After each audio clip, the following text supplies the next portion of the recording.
En l'été de 1892, au moment où la chaleur semblait vouloir fissurer les pierres antiques d'Avignon et où les paysans, dans leurs champs rabougris, ne récoltaient guère que des épis maigres et des grappes brûlées par le soleil, un petit groupe d'ouvriers fut chargé de nettoyer l'ancienne partie du cimetière de Saint-Roch, là où plus personne n'avait osé ensevelir ses morts depuis plus de 20 ans, non pas parce que la terre y manquait ou que les places y étaient trop chères, mais parce que des histoires circulaient, des histoires tenaces, transmises de bouche en bouche, murmurées au coin des tavernes et répétées aux enfants comme des menaces, histoires selon lesquelles la terre là-bas n'acceptait pas ses hôtes, qu'elle les rejetait comme un ventre malade rejette la nourriture, si bien que les cercueils, après quelques nuits, semblaient se soulever légèrement, que le sol se crevassait, que des voix, faibles et pourtant insistantes, se laissaient entendre à travers les fissures, voix de femmes en pleurs, voix d'hommes en colère, parfois même ricanements d'enfants invisibles. Et cette réputation avait fini par transformer ce carré de tombe en lieu maudit, évité non seulement par les familles endeuillées, mais aussi par les bêtes elles-mêmes. Il était notoire que les chiens, qui suivent d'ordinaire leur maître jusque dans les endroits les plus inhospitaliers, plantaient leurs pattes, grognaient et refusaient catégoriquement d'avancer dès qu'on franchissait la grille de fer forgé, désormais rouillée et tordue, qui marquait l'entrée de ce domaine oublié. Et c'est là précisément, alors qu'ils arrachaient les ronces épaisses et tentaient de redresser les croix penchées, que les ouvriers découvrirent le caillé, coincé entre deux pierres tombales effondrées, protégé de la pluie par une dalle renversée, mais imprégné d'humidité ancienne, gonflé, noirci, collé par endroits. Et lorsque l'un d'eux, à nommer Marcelin, osa l'ouvrir, une odeur étrange s'en échappa, mélange d'encre ferrugineuse, de moisissure et, chose plus troublante, d'un relent métallique, presque sanguin, qui fit reculer ses compagnons, tandis que lui, obstiné, lisait à voix basse les premières lignes encore lisibles. « Ce cahier est mon fardeau, et celui qui lira après moi devra savoir que tout ce qui fut enseveli ici ne dort pas. » Ces mots simples et pourtant terribles firent naître un malaise immédiat, et les hommes, gens de peu d'éducation mais sensibles aux signes, se signèrent, convaincus qu'ils avaient mis la main sur quelque chose qui ne leur appartenait pas, quelque chose de plus ancien que leur propre mémoire. Et c'est à partir de ce jour que l'on parla dans la région du journal du fossoyeur, expression chuchotée comme une invocation, presque comme une prière inversée, car ce cahier ne racontait pas des choses qu'on pouvait oublier, mais des secrets qui mordaient la conscience comme des bêtes affamées. On dit que l'auteur en était le dernier fossoyeur officiel de Saint-Roch, un certain Jean-Baptiste Renaud, dont le nom, déjà à l'époque, provoquait des frissons. On le décrivait comme un homme grand et maigre, vêtu en toute saison d'une longue veste noire qui paraissait trop lourde pour ses épaules osseuses, un chapeau rabattu sur ses yeux et des mains toujours tachées, non seulement de terre, mais d'une poussière plus fine, plus grise, que personne n'osait interroger.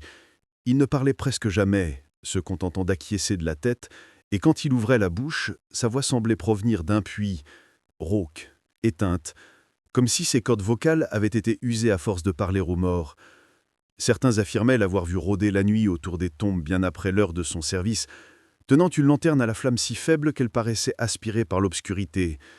Et à chaque fois qu'on lui demandait pourquoi il restait si tard, il répondait d'un simple sourire qui n'éclairait jamais ses yeux. Les habitants du village voisin, Saint-André-des-Bois, vivaient dans une pauvreté persistante, des toits de chaume percés, des murs lézardés, une église où les cierges manquaient, remplacés parfois de simples morceaux de tissu imbibés d'huile. Et dans ce décor de misère, la silhouette du fossoyeur, passant lentement avec sa brouette grissante, faisait l'effet d'un présage.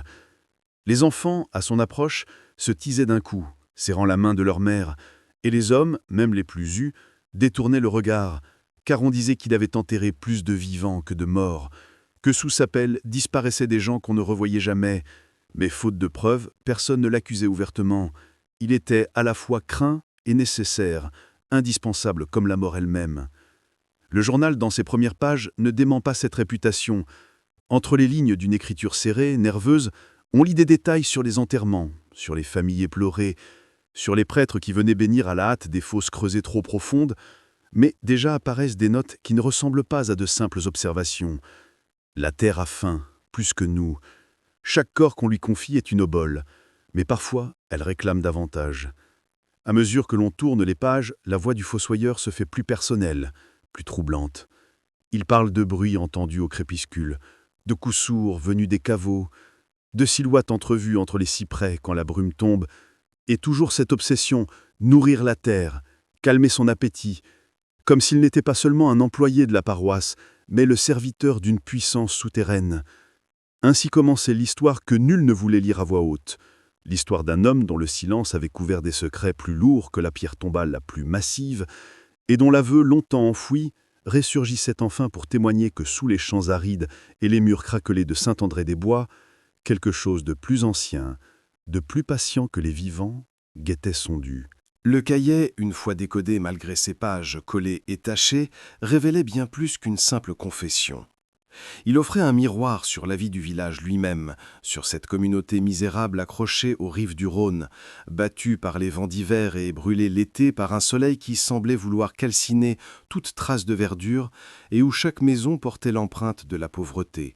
Toits croulants, murs lézardés, portes branlantes qui laissaient entrer le froid, et au milieu de cette décrépitude se dressait l'église Saint-André, aux cloches muettes depuis des années car on n'avait plus de cordes pour les actionner, et dont le curé, un vieillard nommé Père Auguste, s'efforçait de maintenir une flamme de foi en répétant chaque dimanche les mêmes prêches contre le péché, prêches que les villageois écoutaient d'une oreille absente, l'esprit trop occupé par le pain qui manquait, par la vigne rongée par les maladies, par la crainte des fièvres qui emportaient les enfants avant même qu'ils n'aient appris à parler. Et dans ce décor d'abandon, le cimetière de Saint-Roch apparaissait comme une frontière tangible entre la misère des vivants et la voracité de la terre, une frontière que nul n'osait franchir sans nécessité, sauf un seul homme, le fossoyeur Jean-Baptiste Renaud. Silhouette longue et effilée, toujours vêtu du même manteau noir et limé, un manteau qu'il portait même en juillet quand la chaleur étouffait les bêtes et que l'on voyait, de loin, se déplacer lentement entre les cyprès, la pelle sur l'épaule, le dos voûté, comme si le poids des siècles l'écrasait déjà. Les enfants racontaient qu'ils l'avaient vu parler aux tombes, certains juraient même qu'il répondait à des voix venues du sol, et chaque fois qu'on lui demandait pourquoi ses lèvres remuaient dans le vide, il détournait la tête, un rictus glacé au coin de la bouche. Les mères, par prudence, ordonnaient à leurs fils et filles de ne jamais prononcer son nom après la tombée de la nuit, de peur d'attirer son attention, car on disait qu'il entendait tout, même à distance, comme si ses oreilles étaient prolongées par les racines qui serpentaient sous les pierres funéraires, et que rien de ce qui se murmurait sur lui n'échappait à sa connaissance. Le journal confirmait ces rumeurs de façon indirecte, décrivant son quotidien avec une minutie obsédante. Lever avant l'aube, inspection des allées du cimetière, nettoyage des croix penchées, réparation des clôtures tordues, creusement des fosses avant même que le prêtre n'annonce les enterrements, et surtout ces longues heures de veille nocturne, seul, une lanterne à la main, guettant, disait-il, les signes de la fin. Expression qu'il n'expliquait jamais vraiment mais qu'il répétait à intervalles réguliers comme un mot de passe avec lui-même, une clé qu'il glissait entre ses propres lignes. On découvre aussi dans ses notes des observations troublantes sur les animaux, les corbeaux qui survolaient toujours les mêmes parcelles, les chiens du village qui hurlaient en direction des pierres effondrées, les chevaux qui refusaient obstinément d'avancer quand on tentait de tirer un chariot funéraire trop près du carré ancien. Et Renaud notait tout cela avec une rigueur de scribe, mais sans s'étonner, comme s'il considérait ces phénomènes non pas comme des anomalies, mais comme le rythme naturel des lieux. Et plus on avançait dans sa prose, plus l'impression grandissait qu'il n'était pas simplement le gardien des tombes, mais le médiateur d'un contrat secret entre la terre et les hommes, un contrat dont lui seul semblait connaître les clauses, lui seul en assurait l'exécution. Il racontait comment, certains soirs, il sentait sous ses pieds la terre vibrer faiblement, comme une respiration, et comment il se tenait immobile, la pelle plantée devant lui, écoutant longuement jusqu'à ce que le silence retombe et que le vent emporte l'écho d'un gémissement, d'un appel indistinct, et il écrivait alors d'une main tremblante « Elle est encore insatisfaite ». Plus inquiétante encore, ces notes évoquaient les habitants de Saint-André, décrits non pas comme des voisins ou des clients, mais comme un troupeau dont il observait la santé, les maladies, les faiblesses, comme s'il attendait leur chute prochaine avec une patience froide, Et l'on sentait que, pour lui, chaque décès annoncé par les cloches brisées de l'église n'était pas une tragédie, mais une réponse à l'attente de la terre, une offrande destinée à apaiser quelque chose qui sommeillait sous le sol. Dans un passage particulièrement dérangeant, il écrivait « Les vivants sont trop nombreux, la terre s'agite. Quand elle n'est pas comblée, elle rappelle à elle ceux qui marchent trop faiblement. » Et on comprend alors pourquoi les rumeurs couraient. Trop de morts inexplicables avaient frappé le village, des vieillards certes, mais aussi des jeunes gens robustes, des mères en pleine santé. Et chaque fois, c'était Renaud qui creusait la fosse, Renaud qui refermait la terre, Renaud qui restait seul après le départ des familles, assis sur une pierre, son cahier sur les gemeaux, traçant des phrases qu'il savait n'être lues par personne, jusqu'au jour où, par un hasard que d'aucuns diront providentiel, son journal ressurgit à la lumière. C'est dans les pages suivantes du journal que les premiers signes apparaissent, non pas de manière brutale, mais comme une fièvre lente qui s'installe, insidieuse, et Jean-Baptiste Renaud, fidèle à son style sec, enregistre ces manifestations avec une exactitude clinique, comme s'il notait la météo ou l'état d'un outil, sans jamais se laisser aller à l'émotion. Et pourtant, à la lecture, l'horreur se glisse entre les lignes. Il raconte comment, au printemps de 1879, une tombe fraîchement refermée s'était entr'ouverte d'elle-même au bout de 2 nuits. La terre s'étant soulevée comme si un souffle puissant avait gonflé le cercueil de l'intérieur, et comment, lorsqu'il s'était approché pour vérifier, il avait entendu distinctement, sous ses pieds, une voix étouffée, faible mais intelligible, qui murmurait son nom. « Renaud, Renaud !»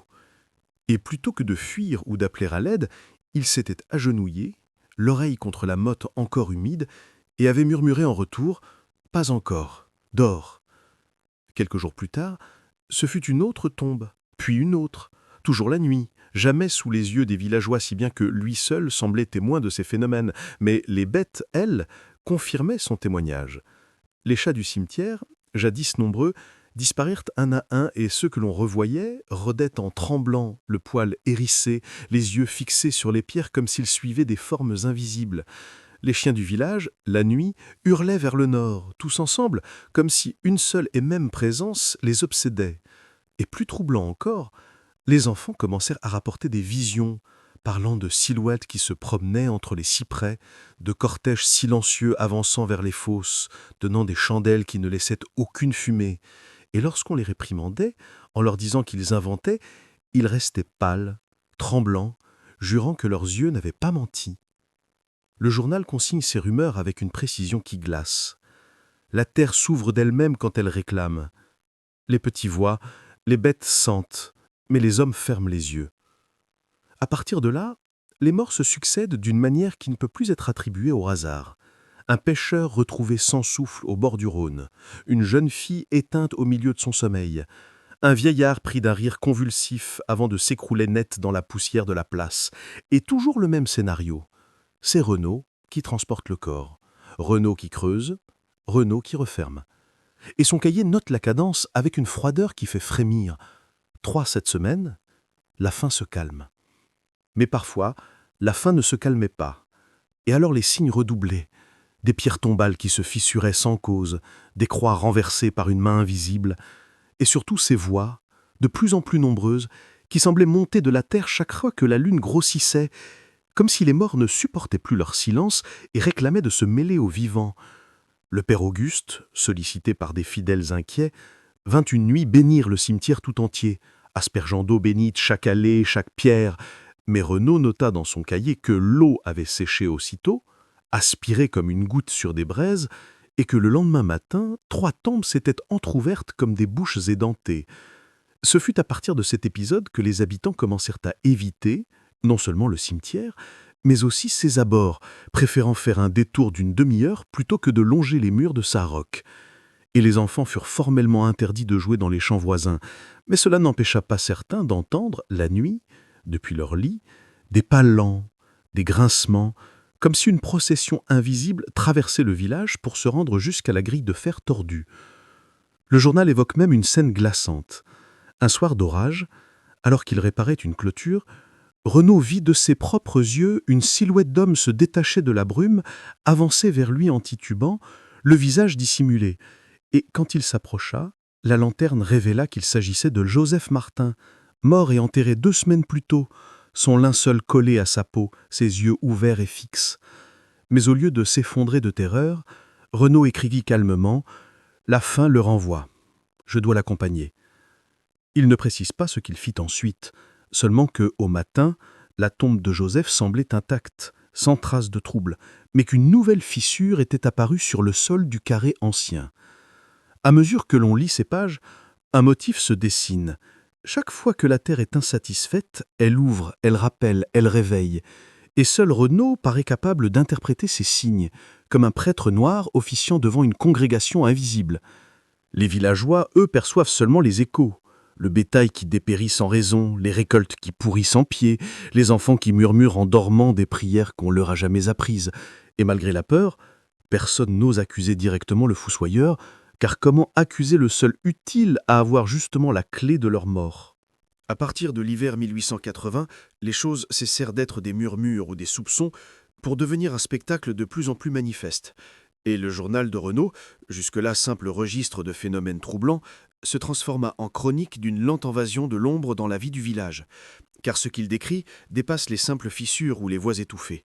Il parle désormais de cortèges entiers, de processions nocturnes qui, à intervalles réguliers, surgissaient dans le brouillard, silhouettes innombrables avançant en silence, portant des lanternes ou des cierges, dont la lumière ne brillait pas mais semblait absorber celle des étoiles.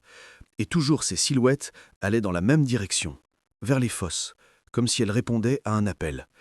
Il dit les avoir suivies à plusieurs reprises, dissimulées derrière les cyprès, et il consigne, avec une précision d'obsédé, la manière dont elles entouraient une tombe, se penchaient et disparaissaient aussitôt que la cloche de l'église sonnait l'heure, laissant derrière elle une terre remuée et des inscriptions nouvelles sur la pierre, des mots inconnus gravés par une main invisible que lui seul semblait pouvoir lire. Au fil des semaines, ces processions ne restèrent plus cantonnées au cimetière. Plusieurs habitants rapportèrent avoir vu, depuis leurs fenêtres, des colonnes de figures traverser les champs, se diriger lentement vers Saint-Roch, et même si personne n'osait sortir pour vérifier, les traces au matin étaient indéniables. Herbes écrasées, boue foulée, parfois même des empreintes de pieds nus, grandes et petites, comme si entiers villages d'ombre s'étaient déplacés pendant la nuit. Et bientôt, le phénomène toucha les vivants. D'abord un enfant de 9 ans, disparu sans laisser de traces, alors qu'il dormait dans la pièce unique de sa maison. Ses parents jurèrent avoir entendu des pas dans la cour, et une voix basse qui murmurait son prénom. Mais quand ils se levèrent, la porte était close, intacte, et l'enfant s'était volatilisé. Quelques jours plus tard, une veuve âgée fut retrouvée morte au pied du mur du cimetière, son visage tourné vers les grilles, ses yeux ouverts, figés dans une expression de paix étrange, comme si elle avait attendu d'être emportée. Et chaque fois, Renaud notait dans son cahier sans émoi apparent « Il la réclame, la terre s'apaise ». Mais plus la terre se calmait, plus elle semblait vite s'agiter de nouveau, exigeant d'autres vies, et le rythme des disparitions s'accéléra. Un bûcheron, un jeune soldat en permission, une servante, et toujours aucune explication rationnelle. Certains villageois commenceraient à soupçonner le fossoyeur, son mutisme, ses veilles nocturnes, mais nul n'osait le confronter, car il n'était jamais pris sur le fait, et les prêtres, appelés à l'aide, se contentaient de recommander la prière et l'isolement, incapables de donner un sens à l'hémorragie invisible qui frappait Saint-André-des-Bois. Dans ses notes, Renaud commence alors à employer un vocabulaire nouveau, presque liturgique. Il parle de « nourrir la terre », de « satisfaire le ventre noir », de « procession fidèle », comme s'il n'était plus seulement observateur, mais acteur, partie prenante d'un culte oublié. Il confesse avoir accompagné une de ces processions, marchant derrière les silhouettes, sans peur, jusqu'à ce qu'elles l'encerclent autour d'une fosse ouverte, et il écrit « Elles m'ont reconnu comme l'un des leurs ». Le détail le plus terrifiant consigné en février 1881 est celui-ci. « Cette nuit, j'ai conduit moi-même un vivant. Il n'a pas crié. Les ombres l'ont accueilli. La faim s'est tue. » À partir de cette ligne, le journal bascule. Il ne s'agit plus d'un témoin accablé, mais d'un officiant, d'un serviteur conscient. Et l'on comprend que les morts ne sortaient pas seuls de leur tombe, mais que le fossoyeur guidait les vivants vers elles, en silence, comme un berger mène son troupeau au précipice. Les disparitions se firent alors plus proches, touchant des familles entières. 2 sœurs disparurent le même soir, un père et un fils le lendemain, et dans chaque cas, aucune trace de lutte, aucune effraction, seulement des lits vides et des portes closes, comme si les habitants s'étaient levés d'eux-mêmes pour rejoindre la procession.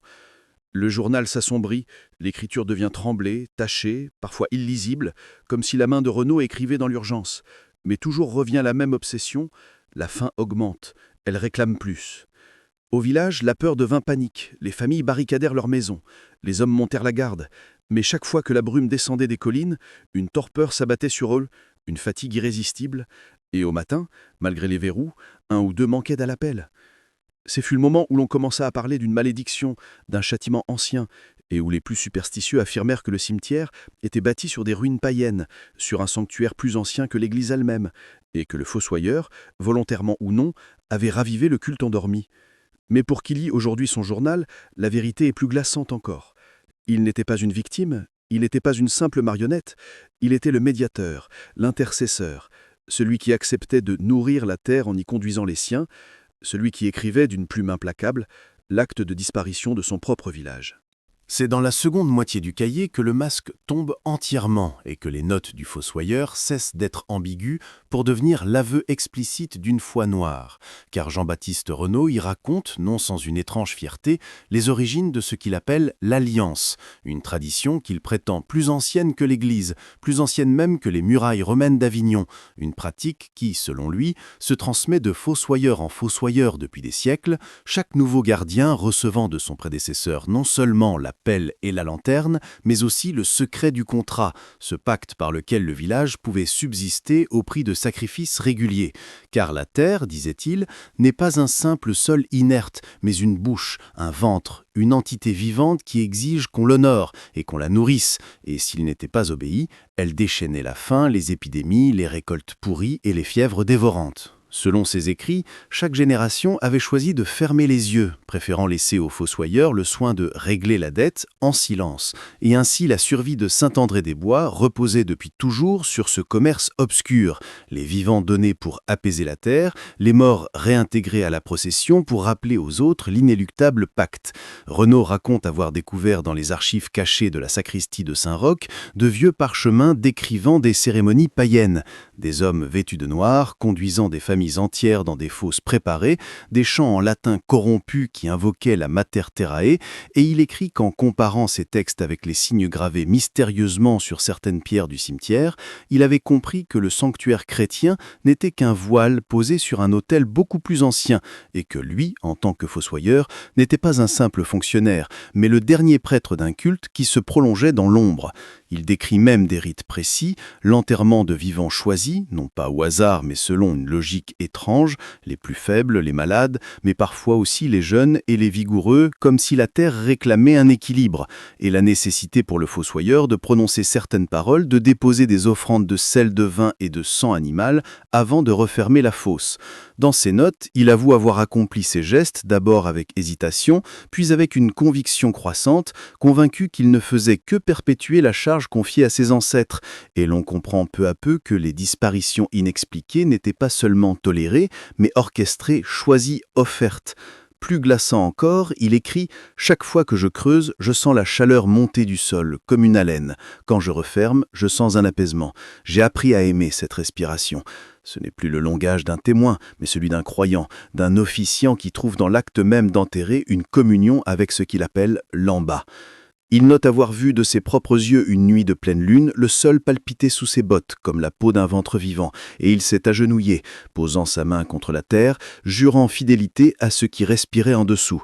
À partir de ce moment, le journal prend la forme d'une liturgie personnelle, prières écrites, invocations, symboles tracés, parfois incompréhensibles, parfois directement copiés des inscriptions païennes.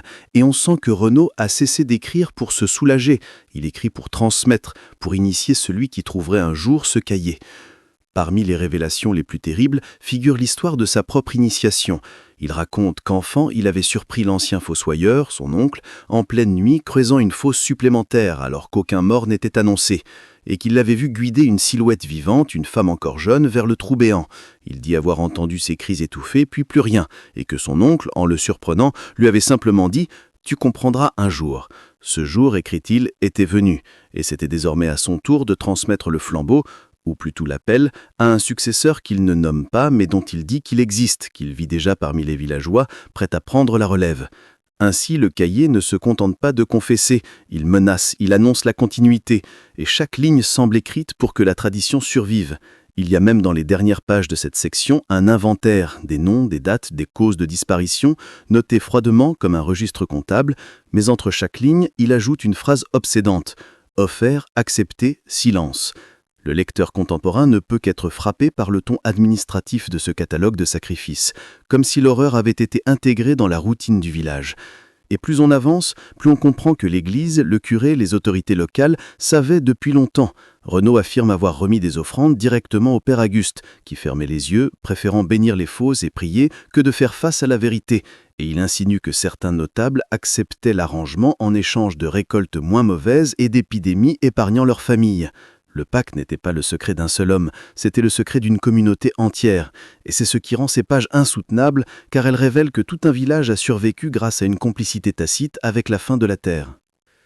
Les dernières pages du cahier plongent immédiatement le lecteur dans un vertige glaçant, car après des années de notes méticuleuses, de chroniques froides des disparitions et des processions nocturnes, le fossoyeur s'ouvre enfin sur l'intimité de sa propre famille, révélant que la règle qu'il avait appliquée aux autres ne lui permettait aucune exception et qu'il avait désormais préparé ce qui devait arriver à ceux qu'il aimait le plus, comme pour clore le cycle de manière définitive.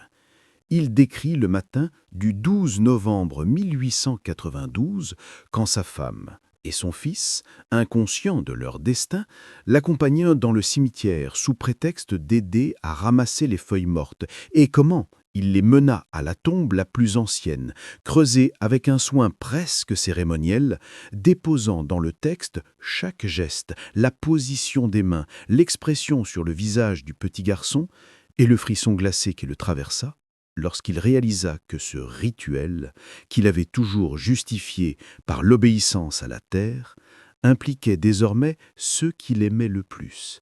Il écrit qu'il s'agenouilla à leur côté, posant sa main sur le sol meuble, prononçant les paroles rituelles, et que la terre répondit par un léger tremblement, un souffle comme un murmure sourd, et c'est à cet instant précis qu'il comprit que sa fidélité à l'alliance exigeait que personne ne soit épargné, car chaque entité obéissante à l'appel du sol réclame un équilibre absolu et aucune indulgence n'est permise. Les phrases deviennent de plus en plus tremblées, presque illisibles par endroits, tachées de ce qui semble être de l'encre et du sang séché. Et il note que, lorsque la nuit tomba, les silhouettes apparurent, comme toujours, silencieuses, nombreuses, enveloppées dans le brouillard, et qu'elles guidèrent sa famille vers l'abîme sans qu'aucune résistance ne fût nécessaire. Tout avait été orchestré par sa main, par son souffle, et pourtant, d'une étrange manière, il sentait la rétribution ou l'apaisement dans l'acte même. Il confesse ensuite son sentiment étrange, mélange de culpabilité et de paix, de peur et de satisfaction, car il savait qu'il avait accompli ce que des générations de fossoyeurs avant lui avaient préparé, et qu'à présent, il n'y avait plus de place pour le doute. Il raconte que le silence revint, que le vent dispersa la brume, et que, pour la première fois depuis des décennies, le cimetière semblait attendre, immobile, comme si la terre se reposait après avoir reçu son dû. La dernière ligne qu'il écrivit, interrompue brusquement par ce qui semble être un événement inattendu ou une attaque de panique, laisse le lecteur suspendu. Ma famille, aujourd'hui. Et rien ne suit. Le texte s'arrête en net, laissant le frisson d'une absence définitive, le vide de l'ultime sacrifice et une question lancinante. Qu'est-il advenu de Jean-Baptiste Renaud ? Le cahier retrouvé 50 ans plus tard ne contient aucune réponse. Le village, lui, semble avoir été abandonné pendant des décennies, comme si la terre elle-même avait rejeté ceux qui survivaient encore.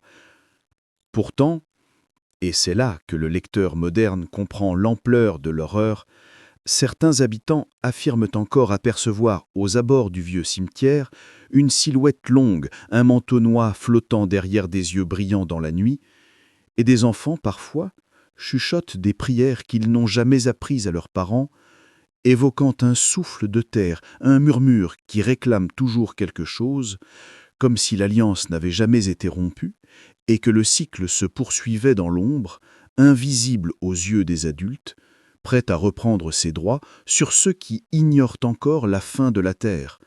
Et le cahier, lui, reste là, témoin silencieux, conservé dans une boîte en bois que l'on n'ose ouvrir, comme une relique maudite, un avertissement tangible que ce qui s'est passé à Saint-André-des-Bois n'est pas seulement un conte ancien, mais une mécanique toujours en mouvement, prête à se réveiller dès que quelqu'un, par curiosité ou malheur, franchira la grille rouillée et osera déranger la paix apparente des morts, et le dernier mot laissé par Renaud, incomplet, suspendu, devient un écho dans l'esprit du lecteur. Ma famille, aujourd'hui. Et laisse entendre que, peut-être, quelque part, quelque chose ou quelqu'un continue de marcher dans la brume, gardant les secrets de la terre, et que cette histoire, bien qu'écrite en 1892, pourrait très bien se répéter ici ou ailleurs, car chaque cimetière oublié recèle sa propre fin, et chaque fossoyeur silencieux porte déjà entre ses mains calleuses la clé d'une alliance qui ne dort jamais.